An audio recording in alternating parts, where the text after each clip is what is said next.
Bonjour à tous, on se retrouve aujourd'hui pour une nouvelle vidéo qui concernera la conduite du quad. Ça sera pour un quad de type sportif, pour la boîte manuelle et pour l'arbre arrière fixe. Donc un arbre arrière fixe, c'est très simple. Les deux roues tournent continuellement à la même vitesse. Voilà, pour commencer, vous mettez votre clé de contact. Ensuite, vous avez un robinet d'essence, donc en position off au milieu, on en haut, donc ouvert, et réserve en bas. Donc si jamais votre quad ne démarre pas ou s'arrête brusquement alors que vous êtes en position on, mettez-le en position réserve. Ça veut dire que vous êtes vraiment dans le fond du réservoir, mais il faudra tout de même penser à aller refaire le plein très rapidement.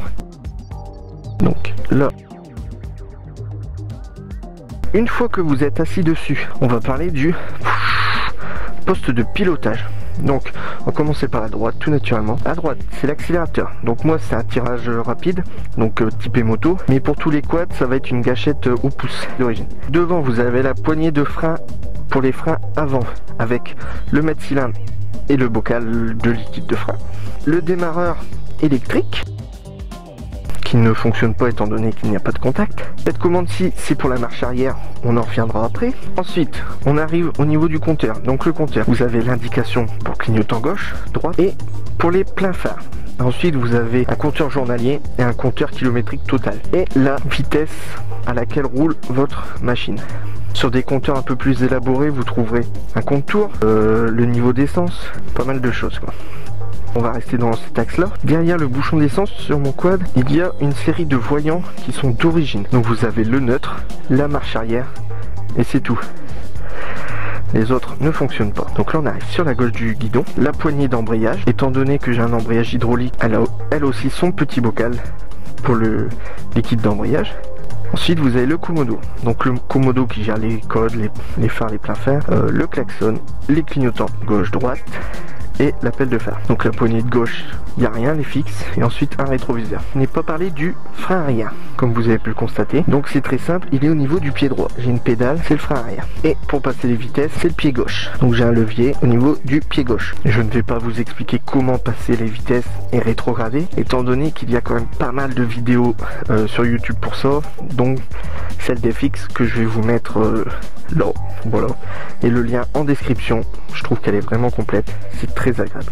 Pour démarrer, comment faire? Tu mets le contact, donc là, voilà, le compteur s'est allumé, on voit que j'ai déjà fait 16,4 km en compteur journalier, et que le quad a 3023 km. Ce qui, soit dit en passant, est quand même assez peu. Brave bête qui ne roule pas. Donc ensuite, une fois le contact mis, votre robinet d'essence ouvert, vous vérifiez bien que vous êtes au neutre. Donc là on a la lumière verte allumée, c'est bon. T'appuies sur le démarreur, donc tu restes pas appuyé pendant 10 ans. T'appuies, dès que tu sens qu'il lance, t'arrêtes.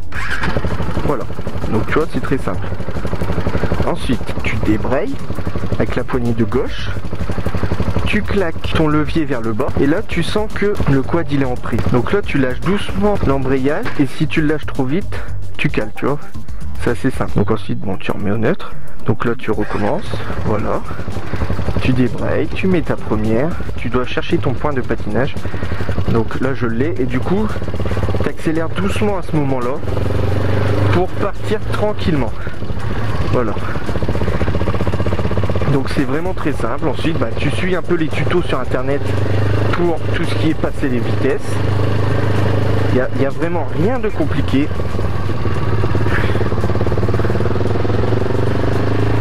Voilà. Donc quand tu veux t'arrêter, tu débrayes et tu freines. Donc plus de l'arrière que de l'avant, mais moi j'aime bien freiner de l'avant parce que c'est là que j'ai tout le freinage, étant donné que j'ai des doubles pistons. Pour passer la marche arrière, c'est très simple. Tu débrayes, tu mets ta première donc vers le bas, tu enclenches ton système et tu rappuies encore vers le bas une fois. Et là tu sens que ton quad est bien en prise étant donné qu'il recule. Et tu as ton voyant orange R. Et donc là c'est pareil que pour l'avant, tu gères. Sauf que pour là il faut regarder derrière, c'est mieux pour pas emboîter quelqu'un. Donc maintenant qu'on a vu la simplicité du début, on va passer au roulage, à tout ce qui est comment se comporter en virage. Voilà, donc là un virage à très faible allure, tu restes droit sur ton quad.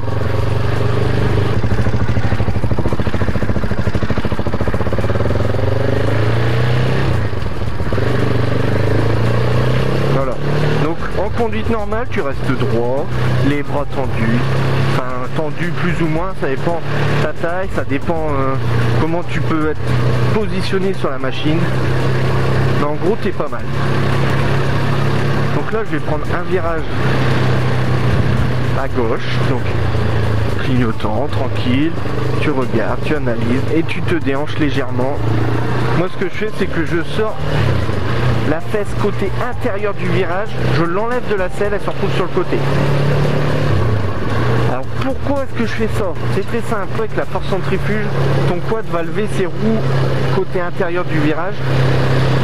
Et donc bah, du coup, en te déhanchant, tout ça, tu vas pouvoir faire contrepoids, contrebalancier comme on dit. Et donc là au moins tu es sûr de rester sur tes roues et pas de te retrouver sous ton quad. Ce qui est quand même très important. Et il faut faire très attention. Il y a énormément d'accidents par rapport à ça. Donc imaginons un virage long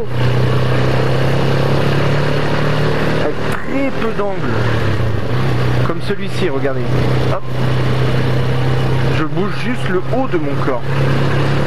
Alors qu'un virage serré, là je vais en faire un, je vais me déhancher d'office. Voilà, tu vois, là je suis carrément déhanché, je suis sur le côté de mon quad. Voilà, donc là virage à gauche, je me penche plus doucement.